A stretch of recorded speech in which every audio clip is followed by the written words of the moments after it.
Good day mga ka-idol, update tayo sa PBA na kung saan bago pa man ang Wednesday Game 3 ng inyong PBA Commissioner's Cup ay pinatawan na ng 100,000 pesos na fine si Calvin Abueva matapos ang mocking gesture sa head coach ng SMB na si George Gallant. Kaya naman naging usap-usapan ngayon tuloy ang pamamahiya ni Calvin Abueva sa head coach ng SMB dahilan para patawan ito ng parusa ni Commissioner Willie Marcial.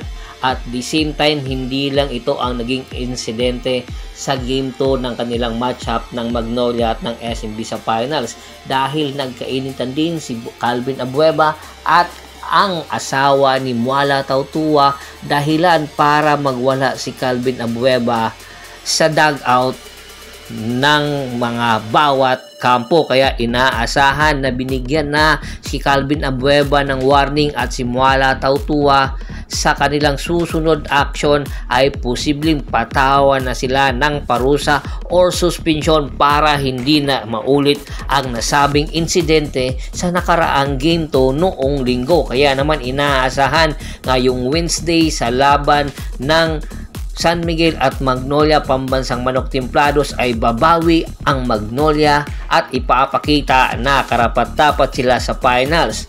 Samantala, matapos ang ilang taong pamamalagi ni Baser Amer sa Blackwater Boxing ay tuluyan ng tinurdukan ng bawat kampo ang kanilang negotiation.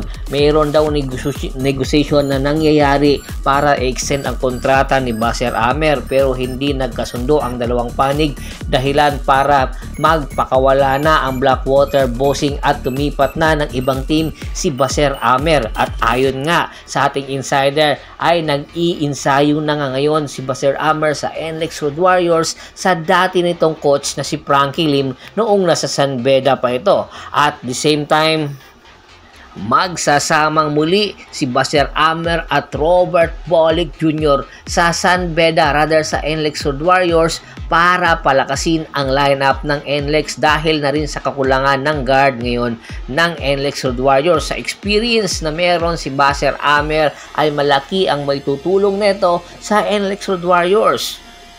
Matatandaan, pumasok nga si Baser Amer noong 2015 sa PBA at nakuha ito noong or sa 7th pick ng Meralco Bolts at pagkatapos nito ay nagpalipat-lipat na rather nilipat na ito ng Meralco Bolts sa Blackwater Boxing kapalit ni Mac Bello. Kaya inaasahan dahil nga sa tsansa na ibinigay ng NLEX Warriors kay Baser Amer ay magpapakitang gilas ito para patunayan na kaya pa niyang manatili sa liga. Samantala, si James Yap matapos nga ito pakawalan ng Rain or Shine Elasto Painters at iretiro ang kanyang jersey number 18 sa Rain or Shine Elasto Painters ay muli magbabalik PBA at this time hindi na sa Rain or Shine Elasto Painters kundi nakapirma na nga po si James Yap para sa Blackwater Boxing. Isa na nga siyang player ngayon ng Blackwater Boxing.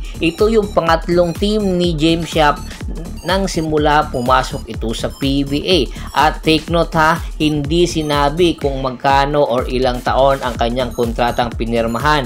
Ang sinabi lamang ay kasama na ang endorsement sa kanyang pinirmahang kontrata sa Blackwater Boxing para maging endorser ng Blackwater na pabango. Kaya inaasahan na mas tataas palalo ang kalidad ng Blackwater Boxing dahil sa pagdating ni James Yap at syempre ang kanilang sales. Kaya naman ito kinuha ng Blackwater Boxing dahil sa kanyang aroma pagdating sa mga fans dahil hanggang ngayon ay mas marami pa rin fans si James Yap kahit nagkakaedad na ang nasabing player. Kaya inaasahan na mabibigyan talaga ng minuto ito ni Coach Jeff Cariaso sa Blackwater Boxing. Pangako pa nga ng Blackwater Boxing Management na mabibigyan ito hanggang 15 minutes na paglalaro. Samantala, hindi pa man natatapos ang serye ng SNB at ng Magnolia Pambansang Manok Timplados.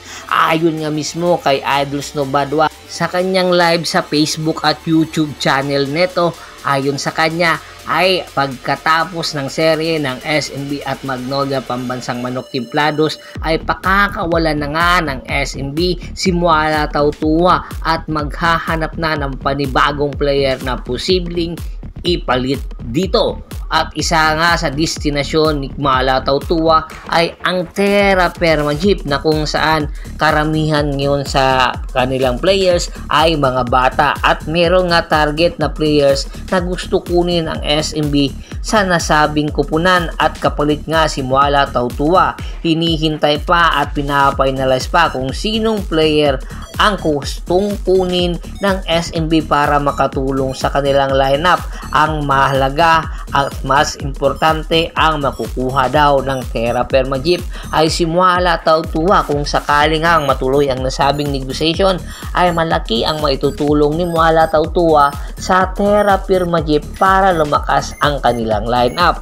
At the same time ay magkakaroon ito ng minuto sa Terra Firma Jeep at posibleng maibalik ang kanyang nawalang kumpiyansa. Kaya naman inaasahan anytime pagkatapos ng series ng Magnolia at ng SMB ay puputok na ang nasabing trade negotiation. Kaya bago pa man natin tapusin ang ating kwentuhan, shoutout muna tayo sa ating mga followers at subscribers kay Sir Anthony Laquialon, Kagawad Katsakino Dukusin ng Hagonoy, Bulacan, Ricky Lanza ng Ricky Rider TV ng Tansa, Cavite. Marami pong salamat sa walang sawa niyong pagsuporta. Pakibisita na rin po ng Facebook fanpage ko, Percival Monteron Sports Channel, at ganun din po sa YouTube channel ko at sa bagong fanpage ko na Half Press PH po. I-like, i-follow at i-share. Hanggang sa muling kwentuhan. Maraming salamat po.